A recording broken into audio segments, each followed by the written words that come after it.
Hi, my name is David Whaley, and I'm the creator of the First Tree. I also voice a character named Joseph. So I just wanted to introduce you to this commentary mode, tell you that you can find interesting things about how I made this game by touching the speech bubbles you see in the world. So I hope you enjoy it.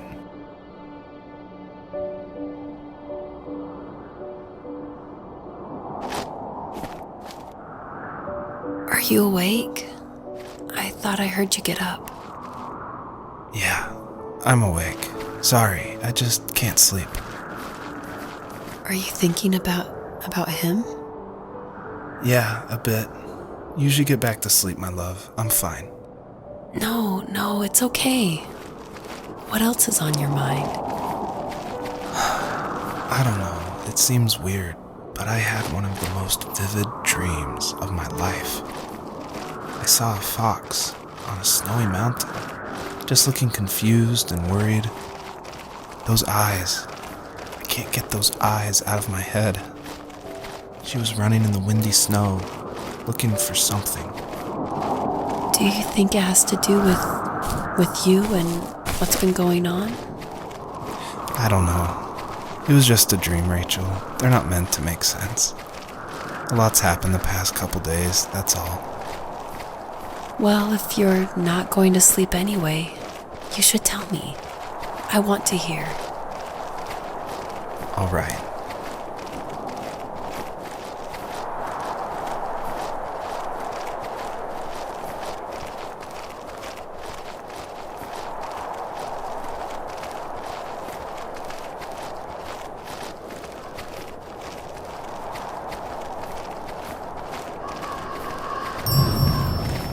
So it's usually at this point where people say something like, "This is not the kind of game I was expecting." And that happened a lot at PAX West. When I showed it, we'd have little kids play it, but then they see a dead fox cub, or kit is technically the word, but cub sounds, I don't know, it sounds better. Like Wes Anderson uses it in Fantastic Mr. Fox, so I thought cub would be all right. But anyway, having this game, I wanted it to be more serious. This game is based on dealing with the death of my father, which was the hardest thing that's ever happened to me and my family. But I don't want to talk about it here, and I didn't want to talk about it with anybody really to this day still. It's very personal. And that's why I made this game. That's exactly the reason. Because I wanted to get those feelings out and communicate with people without talking about it. And so that's what the First Tree is. It's me dealing with my feelings, and it was a personal project, and it was just me, and it actually, I'm really glad I made it, but it wasn't easy to make, I guess is what I'm saying. She couldn't stay, though. She had to find her other 2 children. So she took that path. She followed it towards something ancient. Something with answers, high and low, searching for any sign of her cubs. Points of light showed the way to this ancient tree. It was as if each one had a story to tell, all their own. The land was trying to tell my story, too. I felt like I was right behind her the whole time.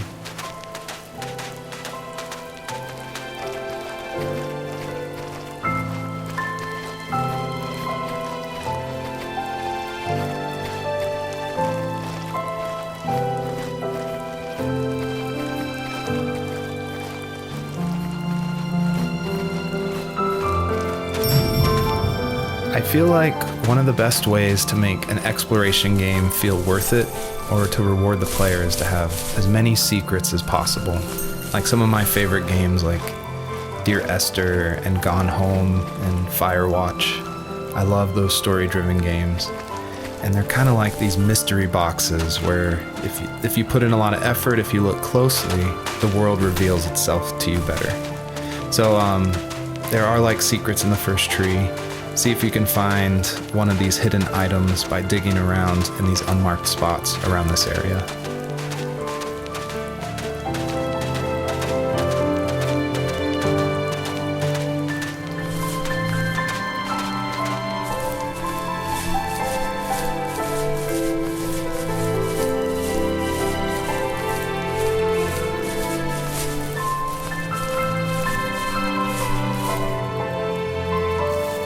As a kid, did you ever do show and tell in your class?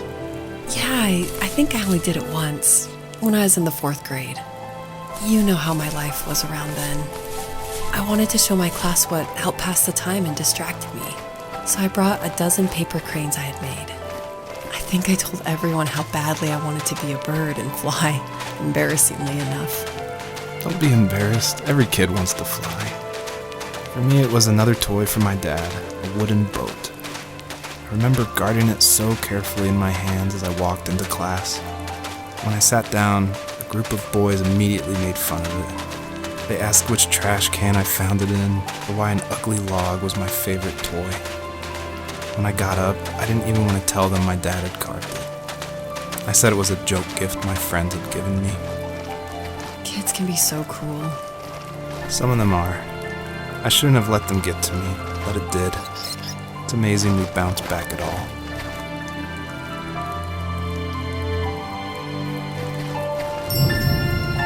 The bunnies were added because my wife, Elise, who also voices Rachel in the game, who's also helped a ton to make the game, as we were playing, she just said the world felt kind of empty and not alive enough.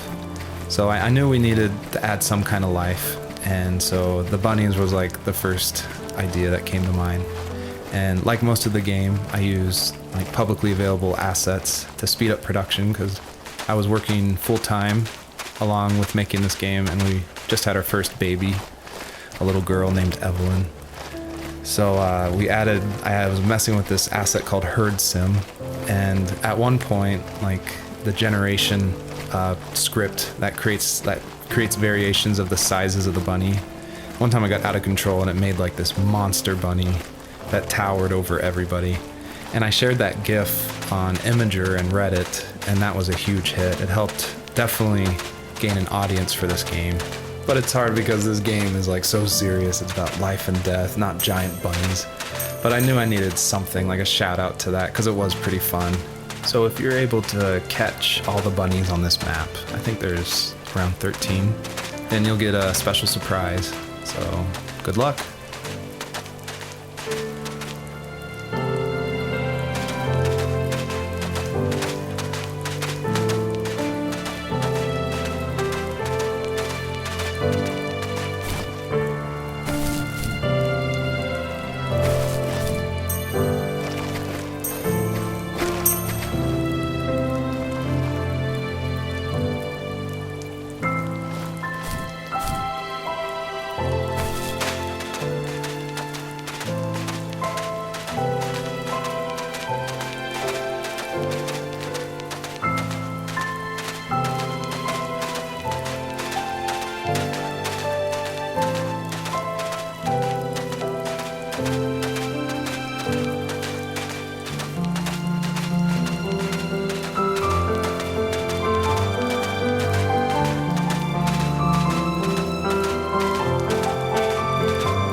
Usually those kids would leave me alone, but somehow they could tell I was different.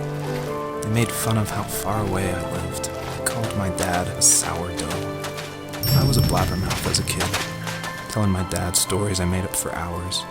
But after that show and tell, I didn't tell him much anymore. He didn't know exactly what was wrong, but his best guess was that the toys he carved weren't cool enough. He carved me a tank and tried to tell me what it was like to be in a real tank as a serviceman. I didn't know your dad was in the military. Yeah, in the army. The sad thing is that I'd pretty much forgotten until just now. There's so much I still don't know about him. I'm sorry. He knows how much you love him. You're going to see him again soon and have some closure, I'm sure. A lot of people have gotten confused why Joseph's father is called a sourdough, and it it's not stated outright at the beginning of the game, but Joseph and his dad, they grew up in Alaska. And I don't have a real connection to Alaska except through friends who lived there, and it was also the place that me and my dad were going to go right before he passed away. But I love the idea of Alaska being like this beautiful solitary place. But anyway, what that has to do with sourdough is it's an Alaskan slang term about like someone who lives in the backwoods, like a redneck in Alaska. So I thought that was just to put some authenticity into the game, I added that word. The older I got, the more I withdrew. I asked myself, why talk to anybody anyway? Why bother when I'm happy by myself? I started drawing a lot, mostly animals I saw in the woods by my home. I then imagined designing my own hideouts with things like TVs and pantries full of chips and cookies. I think that idea of leaving home and drawing blueprints started my career. I found a lot of solace in that. I'm not surprised, but I did the same thing, you know? There's something special about having a place to call your own. And now look at us. Well, if you count renting in an overpriced city. It's as close as we can get for now. I thought it was important to say that, yes, I actually did draw this with crayons. And it was just funny to me one day that I was like, I'm working on my game, and I pulled out my little 1-year-old's like crayon set to draw this item for this game. I just realized just now that I probably threw away the original. I probably should have kept it and given it away to somebody, but oh well. I feel like one of the main reasons people play small indie games is because they are so personal and intimate. So I tried to put myself into this game as much as possible. So almost all the vignettes or little stories you hear in this game, they come from my childhood, where I grew up in the middle of nowhere in Central Virginia in the United States. So yeah, that's probably why I love games like this so much, where you explore this open, wide environment and just find interesting things, because that's exactly what I did as a kid.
Do you remember what my dad did for a living? Wasn't he like a lumberjack?